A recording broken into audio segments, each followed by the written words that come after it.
Salut à tous, j'espère que vous allez bien.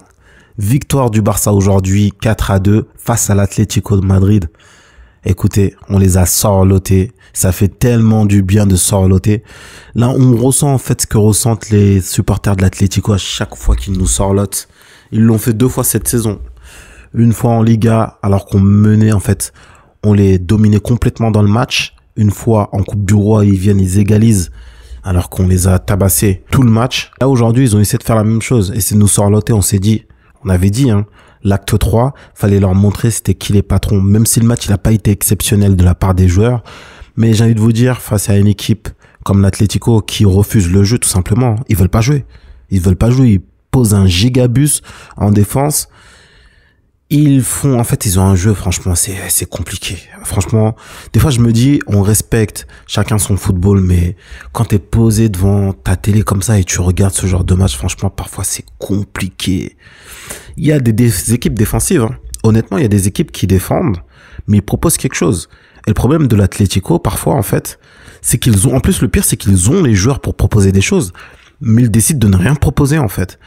Et quand je vois qu'on gagne ce genre de match, franchement, honnêtement, c'est le football qui gagne. Heureusement, en fait, qu'on gagne ce match. Qu'on les a sorlotés, en plus, on les a battus dans leur jeu. Et ça, c'est tellement jouissif. La première mi-temps, elle était super, super compliquée. Et Alvarez, Julián Alvarez, franchement, mais quel crack ce joueur. Comment il a pesé sur la défense. Comment il a pesé aussi sur nos milieux de terrain. Ce joueur-là, franchement, il est parti à l'Atlético, mais si on l'avait au Barça, franchement, ça ferait plaisir. Ce joueur-là, c'est vraiment un crack. C'est vraiment un crack. Sa qualité balle au pied, son intelligence aussi. Vous avez vu ce qu'il a fait, le mal qu'il a fait à nos défenseurs aujourd'hui, Julián Alvarez. Franchement, s'il y avait un peu plus d'audace au niveau de l'Atlético Madrid, s'ils osaient un peu plus, il aurait pu faire un peu plus mal. Ils auraient pu faire même beaucoup plus mal. Avec Alvarez en attaque, franchement, ça change tout. Et là, on voit c'est quoi la différence entre le fait d'avoir un numéro 9 frais. J'ai pas eu de manquer de respect à Lewandowski, mais Julián Alvarez, c'est un numéro 9 qui est frais. Il se déplace beaucoup, il est super mobile, il est très dangereux, il pèse énormément. Et un numéro 9 qui est lent, un numéro 9 qui est fini comme Lewandowski. Vous avez vu les occasions qu'il rate. Il n'a pas eu des occasions de fou, des occasions franches de fou, mais franchement, parfois il y a des occasions. En fait, c'est comment il rate les occasions qui est énervant. C'est pas le fait qu'il rate. Parce que quand t'as une équipe comme l'Atlético qui met un gigabus, franchement, faire le jeu, c'est très très compliqué. De la première à la 70e minute à peu près, c'était le néant. C'était le néant. Le Barça qui tente. Et l'Atlético qui reste derrière, qui propose absolument rien. Les équipes défensives, il y en a énormément. Il y a des équipes défensives. Mais l'Atlético, son problème, c'est que ça ne propose rien. Et c'est franchement satisfaisant qu'il gagne ce match. C'est satisfaisant que ce match-là soit gagné. Parce que, en fait, si on se qualifie face à Dortmund en quart de finale, on peut avoir une équipe qui est similaire à l'Atlético, même s'ils sont assez différents. L'Inter, ça joue aussi comme ça. Ils vont pas te presser.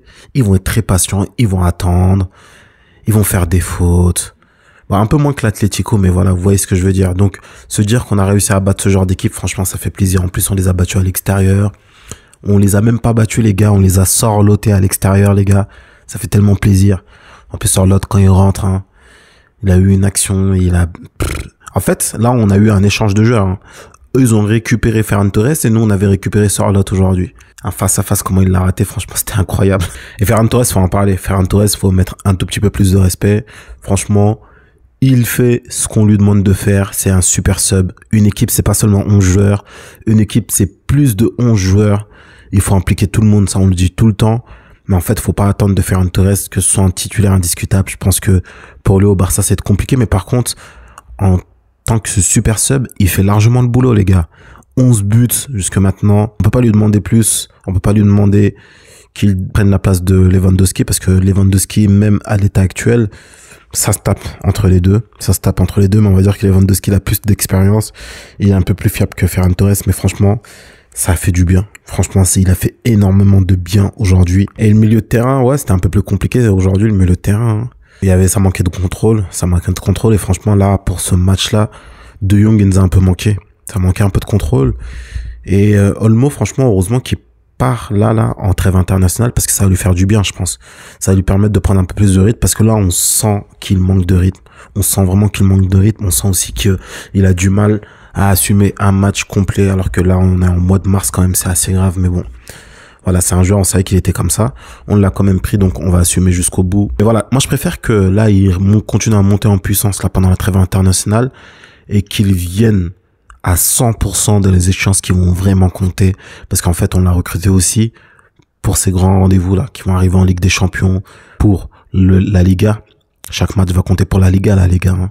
Et surtout, au retour de la trêve, hein, il y aura le match retour face à l'Atlético, encore une fois, au Wanda Metropolitano.